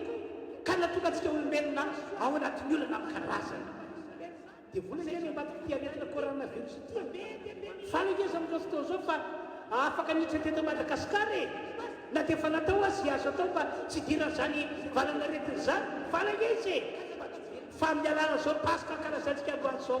raha ohatra ka tena atao tena hoe ialatsika velona ity paska 2020 dia ho hitantsika voninahitran'Andriamanitra fa dia ikorotana ambony ambany dia vony ho maty programa izy satria tsy ho tanteraka mihitsy ny missiony eo amintsika malagasy na eto amin'ity firenena misy antsika ity mahery ny paska liazy tena mahery santiona zay tantarako aminareo zay fa ankaraza tsy voatanisy ireo zava-tsolanitra natao antsika olombelona zay mino an Jesosy natao paska zay resy latrany an Jesosy natao paska izany hitanareo amin'izany ary ilanjany sy ny herina ny fahifazam-paska zany fa nanay paska tamin'ny andro zanak'Israely na ty paska ndray mandeha ity dia manana ny herina sy manana fahefana mahagaga tena mahagaga ka amin'ny mampanompon'Andriamanitra dia miantso antsika kristianina rehetra ao aza atao zavatra maivana toy zavatra tsy dia manahoana loatra amintsika mikasika an'i Jesosy izay natao paska miamboka ny hoavy ny farantsika zany mba voavotsy mandrakizay isika miamboka ny fiainantsika maha-olombelona atsika velona eto ambony ty tany ity zany miamboka ny aveninantsika iray manontolo zany miamboka ty firenena malagasy misy antsika ity izany ka veloko indray hoe aza atao zavatra maivana asa atao zavatra toy ny tsy dia misy dikany fa tena raisiko zava-dehibe aminao ty paska 2020 androany ity aoka tena fiainana velona ao anatinao mihitsy ty paska 2020 ity mino an Jesosy mino azy natao paska isika anao resy Jesosy resy ilay natao paska hitoetra ao anatinao atao zava-dehibe aminao ny fananana azy manomboka androany isanandro isanandro tsika rehetra mihitsy tsika kristiana ao anatin'izany miverena ianao amin'ny tena tian'Andriamanitra ianana ny malagasy rehetra ihany koa dia antsona ho amin'izany hatrampitona fatsakana dia antsona ho amin'izany fa izany lala mitokana avy any an-danitra avy amin'Andriamanitra hitan'Andriamanitra fa afaka amonjena atsika manoloana an'izao zava-doza mitatao eto amin'ity firenena malagasy misy antsika ity ajabokatreo aloha ny amin'iny fa dia hoe maty Jesosy dia nalevina izy ary natsangan'Andriamanitra tamin'ny maty tamin'ny fadiny zay le tena mahafinaritra be zay le tena tsara be indrindra hoe Jesosy natsangan'Andriamanitra tamin'ny maty zao no matsy ny ambadika zay fitsakana Jesosy Kristy tamin'ny maty zay zay rehetra mino a Jesosy Kristy ho natao paska ary mandray an Jesosy Kristy eo amin'ny fiainana velona ao anatiny dia izao ny fandresena azo Jesosy teto ambony ty tany ity ohatra nanoloana ny fisiana devoly dia lasa fandresena ho an'ny olona rehetra izay mino azy lasa fandresena ho an'ny olona rehetra izay maneky azy ay ny devoly zany zany tantara zany ary zany natonga ny devoly kelikely hoe orzala efa voaringantsika efa voaringany Jesosy isika efa tsisy atsika atao intsony manona Jesosy ny anara manao salidiovontsika resitsika fa izao andreny so dia andresy atsika ihany koa reo zanak'olombelona no hafahan'ireo so dia andresy atsika ihany koa reo zanak'olombelona voavotsy tamin'ny alàna finoana Jesosy reo sy tamin'ny alàna farikenany Jesosy tandremy zany zay tao an-tsainy devoly tena nataony lasa izy kotakina olona be dia be mba haneritao hoe tsy marina zany hoe Jesosy nitsangana tamin'ny maty zany fa tonga tany amin'ny fasana nandevenana azy ny mpianatra Jesosy ka raha mbola varimbarina sy natory teo am-pitsakanana ny mpiandry fasana miaramila mpiandry fasana dia nankarary zareo atao paska tao fatiny Jesosy dia tsy hay mihitsy hoe nimetrany azy netiny any atsimo sa netiny any avaratra netiny any antsinana sa netiny any andrefana fa dia tsy hita manodina ny hoantsiny fa tsy nitsangana tamin'ny maty zany izy zay indray zany tsaona ely ngary tamin'izany fa nampiasa volona ny devoly nampiasa nanao kolokolo ny devoly ty kokoly ty nge entre parenthèse fa efa trano taloha efa nisan'izany vavaka tsika mba ho fony eto Madagasikara izy ity ary tsika rehetra koa mba hitana samy ezaka nohatra ny fisian'izany fa enjana be fisiny io dia na erintsao fa isaorany Andriamanitra fa ny hery fanahy masina avy any an-danitra dia nilatsaka teto ambony tany ka natonga ny olona tsy nintsao fa nino fa efa nitsanina tamin'ny maty Jesosy, nino fa velona Jesosy Kristy. Aza rehetra nino fa efa maty Jesosy atao Paska, nalevina ary natsakina tamin'ny maty tamin'ny andro fahatelo, zay rehetra nino zany dia lasa mpandresy tahaka Jesosy ihany koa,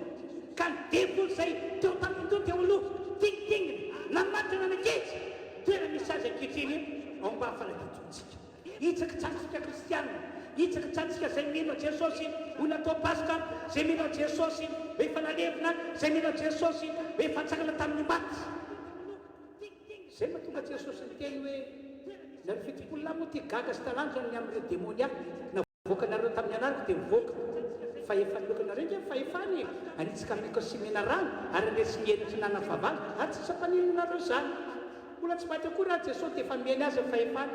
maity efa torina ny fahafatesana Jesosy azy resy fahefana tokoko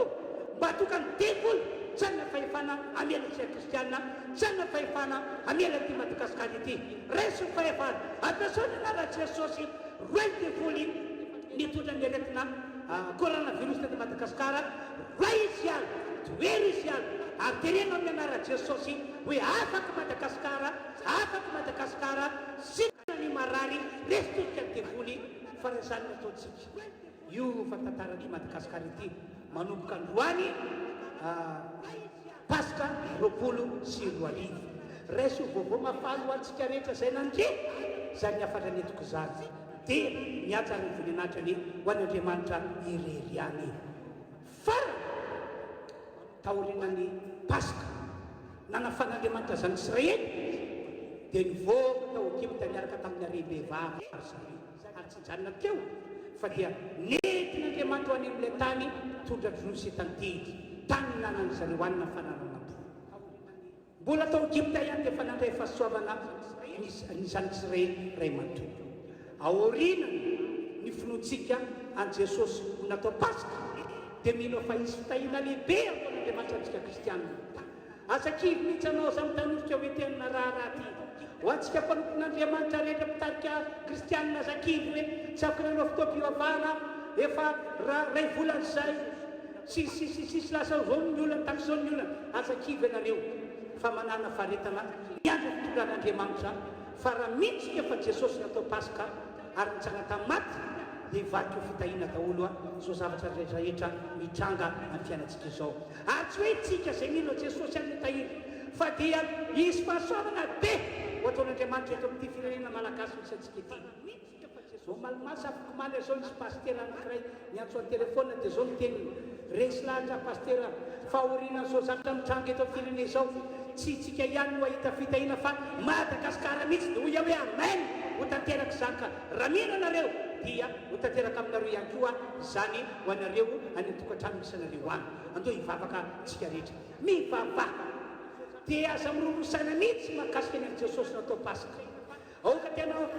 iananao hoe velona ty Paska ndray mandeha ity ary tsy androany ihany fa mandrisy ny antsika rehetra hivavaka tsika Andriamanitra misaotranao zahay mankalazanao amin'ny anaran'i Jesosy Kristy fa no fahasoavanao lehibe tokoa dia afaka nanao fitoam-pivavahana zahay androany afaka tondra ny teninao ao netiko mampafantatra ny olona fa mbola misy ezy fahefana manaka ankehitriny ny Paska dia ny amin'i Jesosy Kristy izay natao Paska voavono teo ambony azy fijaliana dia nalevina ary natsangana tamin'ny maty nitsirary avy any tokantranona ny valio Andriamanitra atao matsapa ny herinao mamangy azy atao mana finoana matanjaka fa hivoako mpandresy izy nanoloana zavatra ratsy rehetra nety ny devoly teo amin'ny fiainana hivoaka mpandresy izy manoloana zao zavatra sarotra na tianay malagasy zao ary vavaka aminao ao maty Madagasikara ity lehibe ny famindramponao lehibe ny famiraponao dia hotafarina firenenay ny fatiatoka rehetra nanjoanay malagasy dia ho voasolo fitahirana sy fahasoavana lehibe ary miasanao ka ho tsapany malagasy ray manontolo zany ny tena sy ny atsara ny voninahitra atolotra ho anao andriamanitra raitsy to amin'ny anaran'i Jesosy misaotra tompo amen. Dia ny voninahitra moa ho an'ny Andriamanitra irery angatana moa zany ianareo namana mpiara-miasa mpihira mba androsy aty anoloana hanotra hira anankiray aloha dia aorina zay dia andeontsika iroso amin'ny fandraisana ny fanasan-tompo fa aorina fandraisana fanasan-tompo dia mbola isy vavaka spesialy ho ataontsika ho an'ity firenena malagasy ty Madagasikara misy antsika ity tsy amianantsika fa tsy maintsy mandresy isika ary tsy maintsy resitosika hiala eto amin'ity firenena ity dia voly mpandringa mitondra fahafatesana izy no aliga atsika no Jesosy izay natao Pasika raha soa raha faherezana ho antsika rehetra vonina ve mpihira vonina ianareo dia samy mihira dao tsika rehetra ny tokantrano e samy mihira fa tokony efa voarainao tsara ny ten'Andriamanitra teo samy mihira ny fony rehetra izy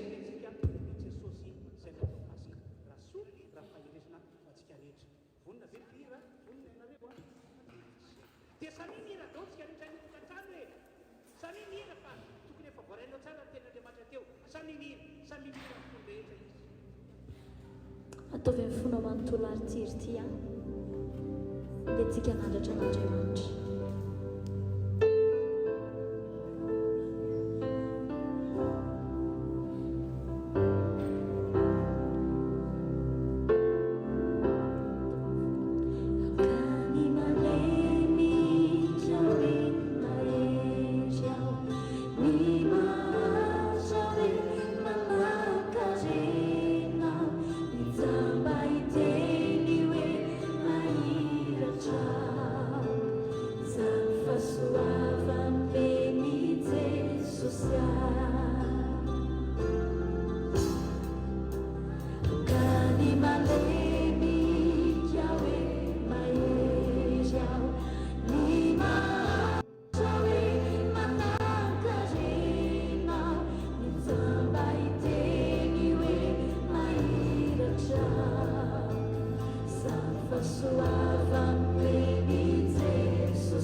Hosanna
Velho não, me dou uma luz.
dia iroso amin'ilay fotoan-dehibe zany isika dia ny afantsika mandray ny fanasany tompo. Mino aho fa efa voarainareo tsara ny afatra izay fanambarako taminareo tamin'ny zoma sy omaly sabotsy, raha ohatra ka naraka tsara ny voalaza tany amin'ny Facebook tany ianareo hoe makamofo ianareo dia fampotenareo madinika ataonareo anaty vilia, dia maka ranom-bolopoka ihany koa nareo na jus de raisin na divay, dia ataonareo anaty vera tsy atao betsaka akory raha ohatra ka divay le izy fa saosanatrika fa soavana no andranaitsika kanjo mamindray ianao ka ho raharaha le izy zay natoka tsy dia nilaza loatra hoe divay nampiasaina no zay mety hoe fakapana hitondra ho any sasan'izay, dia fa mipiraka tsara io zany zay dia meno manaraka tsara ny fandarana sy ny fandaminana ataoko ety anoloana ianareo. Ho amin'ny manokana moa dia tena misaotra an'Andriamanitra fa na dia teo ary ny atao hoe mihiboka hatrany ny olona dia tsy nasakana ny fotoam-pivavahana zay ataontsika izany fa dia afaka natanteraka itsika izay tokantrano. Ho anay eto amin'ny fobe ihany koa dia afaka manatanteraka miaraka aminareo amin'izao fotoana izao. Izahay atao amin'ny fobe moa zany raha ny marina dia eo amin'ny tokantrano valo eo, fianakaviana valo zany zay mipetraka amin'ity tanàna ray manontolo ity, dia mihiboka trano aty zany zahay vavady ray ny vavadinay tsy misy tokony hivoaka fa dia mihiboka ato araka ny torevitra ny mendota ny fanjakana. Dia hatramin'ny atao hoe metsena ary moa mbola iarahana amiko tsy maintsy fantatro hoe divoaka raha an'ina dia tsena, dia sandratra izany natao maombelantsika mba ho fitandremana mba tsotratry ny aretina, tsy hoe tsy mintsika, tsy hoe tsy manana ny finoana tsy izay mihitsy fa fitandremana zay maolombelona ny olombelona. Io moa ohatra matetika ataoko ny olona hainao fa misy olo masika mitsivala ny ampovoan'ny arabe, dia satria anao mpino kristiana dia hoe anao hoe tsy matahotra an'io anao masika an'io, mino tsy tsara zay. Manjary makafana an'Andriamanitra indray raha ohatra ka izay, ary malahelo Andriamanitra makafana azy anao, malahelo ny tompo. Dia zay mahatonga antsika miaraka miombona amin'ny kristianina rehetra, amin'ny malagasy rehetra mihiboka ao an-trano, ary hoy aho hoe aza monomono isika na ianareo any tokantrano any na izay ato amin'ny fobe, tsy monomonina misaotra ny tompo foana fa ombatiko izao sika mihidy hatrano izao no amin'ny alala izao pasika tretsika izao dia amokantsika mpandresy Andriamanitra fandresena mihezinezana ty 2021 azy esorona ho atsaintsika mihitsy tsy hozazy zay fa nataona eo anareo, azy esorona ho atsay fa misy mantsy kristianina sasany any manontany satria be dia be ny politin'Andriamanitra no laza soa kasy anaty taona 2021 ho an'ny olon'Andriamanitra rehetra. Anisan'izany ny tenako dia any ambadika any dia misy karazana olona hoe aiza ihany ty tsodrano nampanompon'Andriamanitra ity aiza izao 2020 vai sy vai eo hoe toa zava-dosandray mitranga esora ho tsainao ny heritreritra takizany fa misy io zavatra izao tsy raintsika amin'ny côté ratsy fa raintsika amin'ny côté tsara. Tsy toloteny lavabe fa azonareo tsara mihitsy tantaran'ny Josepha, tantaran'ny Davida, tsy avetrany dia misandotra kory zareo reo fa dia misy famolavolana tao, misy fitsapahatoetra tao zay tena nanengana saina maneritery fa rehefa naharitra zareo dia tonga tao amin'ny fanandratana fisandratana. Tahaka izany no andrandraintsika amin'Andriamanitra amin'ny taona 2021 ary mitsodrano zay efa natao ilay mpanompon'Andriamanitra ho anareo raiso amin'ny finoana fa tsy maintsy ho tanteraka izany, tsy maintsy ho tanteraka izany, tsy maintsy ho tanteraka izany. Zay zany mba fampahaizana tsotra sy fohy irosontsika zany amin'ny fandraisana fanasany tompo. Ka dia makataka ny namana mpiara-miasa eto Pasteur Davida sy rahalahy Pierrot androso ety anoloana zany.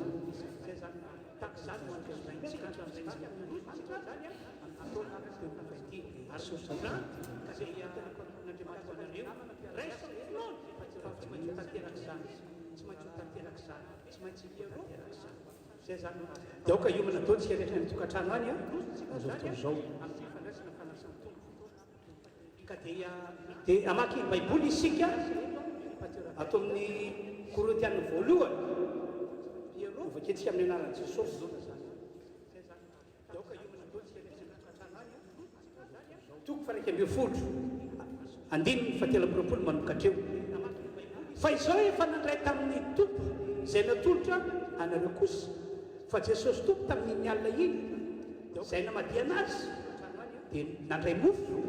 ary efa nisaotra izy dia novakiny ka ho izy iteny tenako anareo izao natao fahatsiarovana azy dia arak'izany koa ny kapoaka rehefa nina dia ho izy ity kapoaka ity no rehefa nikena vaovao amin'ny rano izao natao fahatsiarovana azy novina no misotry anareo andiny faina am'roapolo fa novina anareo no mihena no tombo fitony sy misotra kapoaka dia manambara ny fahafatesany tompo ianareo mandra-piazy araky nefa nampahafantariko anareo tamin'ny alalan'ny Facebook tany a ny fandraisan'ny fanasany tompo dia tsy hoe fombafomba mpivavahana no volena taty aorina fa didiny soratra masina tsy maintsy tanterahana didiny soratra masina tsy maintsy tanterahana ary ny zavatra lehibe tian'Andriamanitra tongavana amin'ity fandraisana fanasany tompo ity dia isika izay mino a Jesosy no natao Paska isika izay mino a Jesosy efa maty ary efa tsangana tamin'ny maty dia taomin'Andriamanitra mba tsy hanadiny mihitsy an'ilay fahafatesana dia ny fahafatesana nazo an Jesosy teo ambony azy fitsakiana zay ndraiky mahatonga le teny hoe ary efa nisaotra izy dia novakiny ka ho izy ity no tenako anareo izao natao ho fahatsiarovana mila tsaroana foana zany amin'ny Jesosy natao Paska io na miandro na miazy na izanaiza nisy anao na tanàn-dehibe na nanaty ala na izanaiza dia mila tsaroana foana ny amin'ny Jesosy dia andifa dia miroapolo dia arak'izany koa ny kapoaka rehefa niana izy dia ho izy ity kapoaka ity no rehefa nikena vaovao amin'ny rako izao natao ho fahatsiarovana azy novina misotra anareo dia rehefa mandray kapoaka ihany koa tsika dia iny zany tadidiny rano Jesosy dia atao zany ho fahatsiarovana ho Jesosy aza dininareo mihitsy a aza dininareo a dia amin'ny dininy enam-poroapolo moa dia mahazava be ny voasoratra hoe fa novina ianareo no mihina tombo fitony sy misotra kapoaka dia manambara ny fahafatesany tompo ianareo mandra-piana amin'Andriamanitra zany a ny mety amintsika kristianina izay nino a Jesosy izay fa nandray Jesosy dia hoe tsy manadino a Jesosy natao Paska mihitsy isika tsy tokony adinotsika mihitsy zany fa na amin'ny andro na amin'ny alina na izanaiza misy atsika dia mila tsarovatsika foana izany fa mialala fahatsiarovantsika any Jesosy natao Paska isanandro sarany eo fiainatsika no mahatonga n'Andriamanitra manao hetsika lehibe manamarina ny herin'ny Paska sy ny fahefan'ny Paska eo amin'ny fiainatsika ka dia fampahirezana izay rako aminareo zay a ka dia raiso alekeo amin'ny finoana fambarina za tena mizako zany tena anankiray faharoa ihany koa dia izao satria andray ny fanasàn-tompo isika androany ihinana mofo zay tadidiny teninan'i Jesosy zay natotompotena totoroana ho fitondrana fahotantsika sy ny arentsika isotra kapoaka isika dia ny kapoaka mikasy eny amin'ny rano Jesosy Kristy izay nalatsaka ny famelan-keloko ho an'ny olombelona ho fampihavanana ny olombelona amin'Andriamanitra dia olo fampianarana baiboly tandreo mba tsy horaisina fanatsimindrika zany fatr'izany horaisina fanatsimindrika zany hoe mihina sy misotiany anao fa dia ahoana rery lazako azy nytem-panahinao na fitoetranao tsy ao akory ataonao taka fombafomba ataonao taka fazana ianao tsy bemoka tany fahotanao akory tsy haiko ny fahotanao akory tsy mihinana fa manafaka anao fahotana Jesosy nefa mitetateta hoe andinana mofo a andeha sotra amin'ny kapoaka tsy mety zany amin'Andriamanitra fa filazany azy andifa sy am'roapolo andifa valam-roapolo aloha fa dia aloha vakely manoko andifa vita am'roapolo safady koa nasomo no mihinana ny mofo sy misotra kapoaka tompo amin'ny fanatsimendrika dia omeroka amin'ny tena sy ny rano tompo izy zany hoe le fahasoavana tokony raisina lasa fanamelohana indray raha ohatra ka mifanatsy mendrika no andraisanao ny fanasana tompo fa aoka ny olona manitra ny tenana dia aoka izy ihinana ny mofo sy sotra kapoaka fa zay rehetra mihinana sy misotro dia mihinana sy misotro fanamelohana ho an'ny tenana raha tsy mamanitra ny tena izy zany mila fantarina ny tenanao fantarina ny fiampiananao dia mila fona mila bebaka amin'Andriamanitra ianao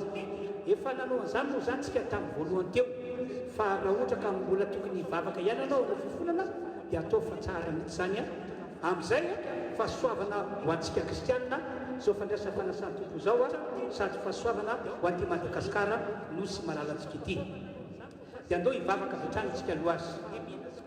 Andriamanitro misotranao zahay fa dia androany no hiaraka andray ny fanasana tompo izahay amin'ny endrika vaovao satria tsy maintsy mandray fanasana tompo izahay fa fahasoavana ho anay izany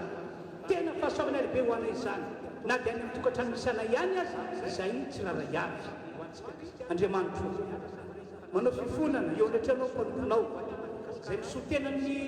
fiambonanao sy ny olona rehetra izay efa pare andray ny mofo sy sotra ny kapoaka mifona aminao aho ka mamelany ny heloko ny rehetra mamelany fatsony rehetra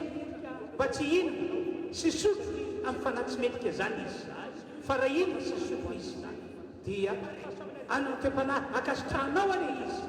ko ho fahasoavana ho anay ty fandraisany fanasany tompo ndray mandeha ity tena hiavaka ne ty fandraisany fanasany tompo amin'izao andro pasoka androany zao omenanao Andriamanitra tsy to nidera sy niatsary ny voninahitra anio ampitso ary mandrakizay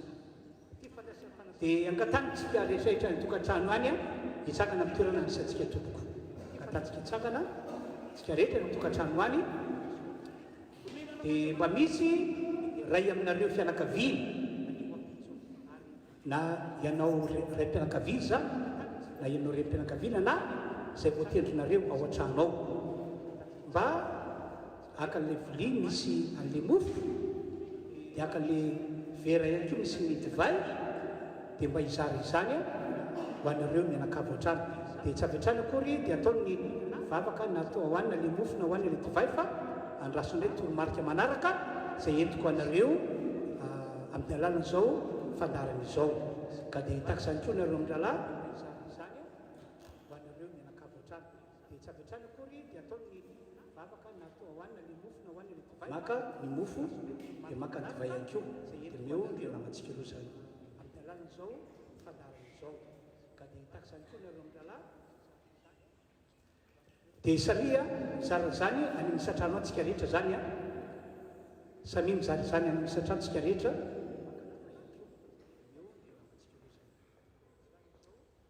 vita ve dia saria zara zany any amin'ny satrano antsika rehetra zany samy mizara zany any amin'ny satrano antsika rehetra tazomy aloha tsy avy hatrany dia hohaninao le izy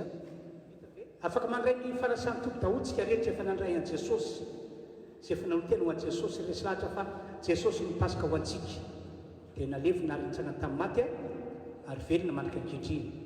ao amin'ny tokantrano misy anareo izy amin'izao fotoana izao na izy anesy no iamboanany roa na ny olona telo amin'ny anarako Jesosy dia voany ao avy any an-danitra ny ray Andriamanitra tsy to no mahita antsika amin'izao fotoana izao andray le fahasoavana vonina izy izany zany fahasoavana zany ho antsika tsiraray avy na izy anesy no iamboanany roa na ny olona telo amin'ny anarako Jesosy dia voany ao avy any an-danitra ny ray Andriamanitra tsy to no mahita antsika mety misy maromaro ny fianakaviana oke lamina tsara anareo mety misy any koa ka zao voiomana izy tsy maninona aza mikoropaka oke lamina tsara ianareo oke lamina tsara ianareo tsy maintsy tsika ola miboka ato an-trano mety misy maromaro mirafy ty fotoana ity dia aiza motsika va ao an-trano ihany koa amonjy sakafo aza mikoropaka oke lamina tsara ianareo oke lamina tsara ianareo tsy maintsy tsika ola miboka ato an-trano mirafy ty fotoana ity dia aiza motsika va ao an-trano ihany koa amonjy sakafo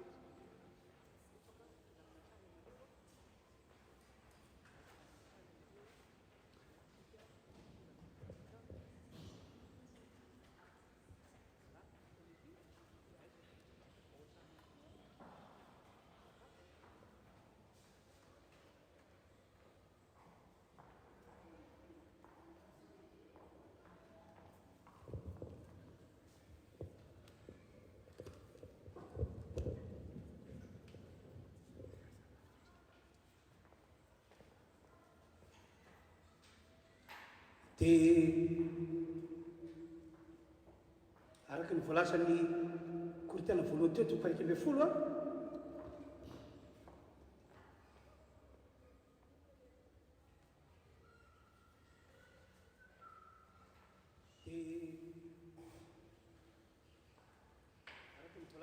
dia zao ny voalaza amin'ny anaran'i Jesosy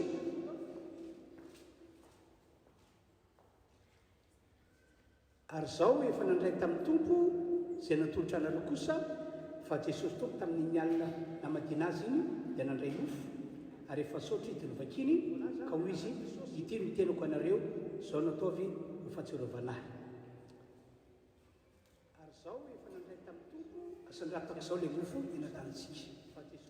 tompo ety tananay rehetra ny mofo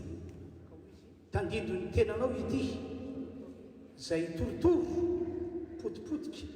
ary tsy nisy nafantarana azy olona intsony ho fitondranao ny fahotanay ary ho fanisitranana eretinay nataonao zany satria tena tianao loatra zay zanak'olombelona ka androany dia ndreto izay rehetra naiza naiza misy anay na eto Madagasikara na nipitany ranomasina any ka mandray n'izao fanasan-tompo izao dia andray fahasoavana le izy andray fahasoavana le izy sotra tompo amin'ny anaran'i Jesosy ano itya ny tena tompo zao no ataovy fahatsiarovana azy ka mandray n'izao fanasan-tompo izao dia andray fahasoavana le izy andray fahasoavana le izy sotra tompo amin'ny anaran'i Jesosy ano itya ny tena tompo dia toy zao ndray voasoratra amin'ny 10:30 dia arak'izany koa ny kapoaka rehefa nihinana dia hoy izy ity kapoaka ity no lefa nekena vaovao amin'ny rako zao nataovy ho fahatsiarovanahy na oviana no misotro ianareo eny tanantsika ny kapoaka amin'izao fotoana zao tandido ny rano Jesosy ilay nalatsaka ity no tena rano Jesosy ilay nalatsaka ho famelana ny aintsika ary ho fampihavanana antsika amin'ny Andriamanitra fahasoavana lehibe zany fahasoavana lehibe zany ivavakantsika tompo ety an-tananay ny kapoaka misy ny amin'ny ranao zay efa nalatsaka ho fanavotana ny maro famarakeloka ary ihany koa ho fampihavanana anay aminao Andriamanitra tsy toy zao no ataonay ho fahatsiarovana anao Jesosy zay efa natao Pasika ho fanavotana anay ho famonjena anay ho fanafahana anay teo an-tanan'ny devoly zay namatitra ny sy ny taona maro koa dia misaotra sy makasitraka anao zahay eny an-tanantsika ny kapoaka sotroy fa izany rano Jesosy Kristy zay efa nalatsaka fanavotana ho antsika ho fanafahana anay teo an-tanan'ny devoly zay namatitra ny sy ny taona maro koa dia misaotra sy makasitraka andiny fainam-boroapolo fanaoviana ianareo no miny tombo fitona sy misotro kapoaka dia manambara fahafatesan'ny tompo ianareo mandra-piavana ny tompo Andriamanitra ny amangy antsika isambatan'olona isam-pianakaviana sy isa-trano amin'izao tsika mihiboka ao an-trano zao ka nandray fanasan'ny tompo ny tompo any amangy anareo ka ho fahasoavana ho antsika kristianina ny fandraisana fanasan'ny tompo zay niarantsika nandatanteraka teo ny tera sy miaja ary ny voninahitra ny ho an'Andriamanitra irery ihany mazoa toerana daholo tsika rehetra ny tokantrano isatsika any ivavaka sotra ny tompo isika Andriamanitra sotranao zahay fa afaka nanatanteraka ny fandraisana ny fanasan'ny tompo teo zahay na zahay teto Madagasikara na ranamanay tany ampitany ranomasina manomboka androany iambarako ampabe maso ampasahiny ampinono fa tonga eo aminay vahoaka kristianina rehetra maneran-tanany eny ny fandraisana mihetsineza fandraisana mihetsineza zay no maninao anay ka dia omenanao Andriamanitra tsy toa ny voninahitra anio ampitso ary mandrakizay anao ira anankiray no isika zany a maniry mafy ao ataontsika mifotsika manontolo apetra mifonao ny tananao anaty ty hira ity fa Andriamanitra amaky atsika rehetra dia ahoana ty hira ity dia hivavaka manokana ho an'ny Madagasikara isika fa ty pasika be mandeha ty misy hery misy fahefana magaga ka dia hovotsitra ho afaka eo an-tanan'ny mpamatitra ity firenentsika ity Madagasikara ity ka ho fahasoavana bene no hovatantsika aorina kely eo mena voninatrany amin'izay mitomb'Andriamanitra maloso nareo namana hira ka dia hovotsitra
dia melony anaovantsika le vavaka ho an'ity firenena ho an'ity Madagasikara misy atsika ty a dia takoso zany ny filazana mba apetrako amintsika rehetra. Ho anareo izay nanaraka an'izao Facebook zao, nanaraka an'izao fandarana zao en direct, dia mba ilazao ny namantsika rehetra, ilazao amin'ny alalan'ny telefônina izy, ilazao ny namantsika rehetra, kristiana rehetra fantatrao hoe na dia tsy afaka nanaraka an'izao fandarana zao en direct aza izy, dia ilazao izy hoe rariva miara-pitsy maraina mba samy anaraka indray ny fandarana, dia afaka mandray fanasatory ihany koa anefa izy amin'izay fotoana izay tahakany hoe manatrika mivantana any fandarana. Tiako mantsy a mba ndray fahasoavana daholo ny kristianina rehetra, izay no tena marina. Tiako ndray fahasoavana daholo ny kristianina rehetra, dia na rariva io na rapitso maraina, rapitso io a arak'izay fotoana mety hoe mivory ny mpianakavy eo an-tranao a, dia efa manomana fandraisa fanasan'ny tompo ao izy a, dia manaraka hatrany am-boalohany ka hatramin'ny farany an'izao fandarana izao. Ho anareo izay nandre zany dia azavany aminy izao le fahasoa message izy a, na tsy haiko izay fomba hafanareo milaza aminy, fa asafiana ho anao fotsiny fahasoavana raisina ho androany fa mba ho zaray ho an'ny hafa, satria mitantsika dia hoe kristiana rehetra ho afahana atsapa famonjena ro tahina, dia Madagasikara ihany koa dia ho afahana atsapa famonjena aro tahina. Zay zany mba filazana aperako amintsika tsiraray avy. Matoky ny fiara-miasa ao a fa andray andraikitra ianareo izay nanaraka anty fandarana ity tompoko. Zao tsika dia hivavaka ho an'ny Madagasikara. Raha ohatra ka sitrakareo ho an'ny tokantrano any dia matana ianareo mba hitsangana eo amin'ny toerana misy anareo, dia anangana tanantsika isika. Tsy hoe fombafombanay akory zany, fa tena finoana fotsiny no andehanantsika hoe atsakantsika ny tanantsika, ary ilaza fanafana ho an'ity Madagasikara ity tsika, ilaza fanafana ho an'ity firenena ity amin'ny anaran'i Jesosy, satria efa nakentsika Jesosy natao Paska, voavony Kristy Paska ho antsika, fandresena ho antsika zany a, fitahina ho antsika zany a, fombiazana ho antsika zany. Atsaka ny tananao kavana. Andriamanitro, misaotra sy mankasitraka anao zahay fa mity androandroany ity melon'ny amaranany ny fotoana, dia nreton'ilay zahay voaka malagasy, zahay kristiana miaraka mivavaka ndraiky ianao, maneho firaisan-tsay, maneho firaisam-po, maneho fifankatiavana ho famonjena ty Madagasikara ity amin'ny anaran'i Jesosy Kristy. Mamindra fo amin'ny malagasy rehetrarehetra ianao ry Andriamanitra eo, mamindra fo amin'ity Madagasikara ity amin'ny anaran'i Jesosy. Ho afahana amin'izao arety mandoza izao Madagasikara, ho afahana amin'izao aretin-draty izao ny firenena malagasy, ny vahoaka ray manontolo amin'ny anaran'i Jesosy. No Jesosy Kristy maty ho anay, Paska ho anay, dia resy ny ozina, resy ny devoly, resy ary tsy mavita na inona inona, resy ary tsy mavita na inona inona. Saotra Andriamanitra, tafita Madagasikara, tafita ty firenena malagasy misy an'ity, tafita Madagasikara, tafita ty firenena malagasy misy an'ity, afaka eo ambany vahony demony zao firenena malagasy zao, ary mifantrana netiny iala ty Madagasikara isolo fisandrantana. Amen, amen, amen. Ary ny malagasy izay nampahory ary latsatra almaso isolo fifaliana firavoravoana izany aoriana ty androandroany ity, tanteraky zany amin'ny anaran'i Jesosy Kristy. Ary mivavaka aminao ihany koa zahay Andriamanitra ho an'ny mpitondra fanjakana filoham-pirenena izay mitondra ty Madagasikara ity, miaraka mivavaka izay kristiana rehetra, na ny olona mifidy azy na ny olona tsy mifidy azy,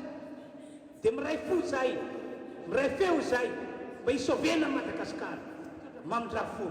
amin'ny mpitondra fanjakana malagasy, mamindra fo manokana amin'ny filoham-pirenena malagasy ianao. Aoka ny fanahinao mamaky azy ireo, kalmy azy ireo fahirena sy fahazavan-tsaina hitantanana sy hitondrana ty firenena ity. Ianao Andriamanitra izay efa mana programa tsara ho an'izao firenena malagasy zao, zany ane amangy ny mpitondra malagasy, amangy ny mpitondra fanjakana malagasy. Omenanao Andriamanitra tsy todidera sy ny atsara voninahitra, ary zay rehetra na ny mpitondra na ny vahoaka entiny dia io teo anatrehanao foana, ary meriteny fa avy aminao ny fahasoavana tonga eto Madagasikara amin'ny taona roapolo sy roa arivo ity.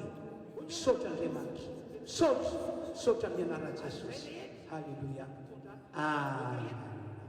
Tompany hitantsika rehetra. Mbola misy hira anankiray no mitera-marantsika fotoana toka Kalvaria, izay no hira irantsika manao famizantsika voninahitra ny tompo. Dia vita izay dia manana fotoantsika mitiandro androany miarantsika nompan'ny tompo ity. Mbola misy hira anankiray no mitera-marantsika fotoana.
tsangana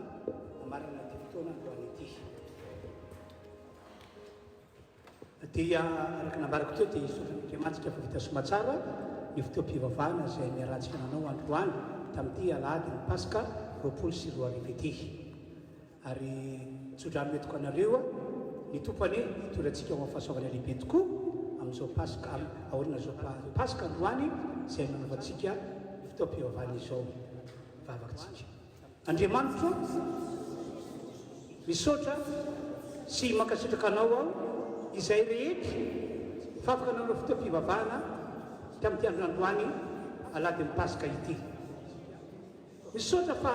nampahelanay ianao ary nampatanjaka ny finoanay ka dia fandresena tsomy fiainanay manomboka androany fandresena mandrakariva ny fiainanay no jesosy kristy izay natao paska voavono tompony azo fijaliana ary vavaka aminao ihany koa zay mba hoe ho atananao andriamanana ty firenena ity sy ty madagasikara ity ary reo zay marary ny aretina amin'izao fotoana zao na iza reza misy azy ho sitrana amin'ny anaran'i jesosy ary tsy misy maty amin'ny anaran'i jesosy eto madagasikara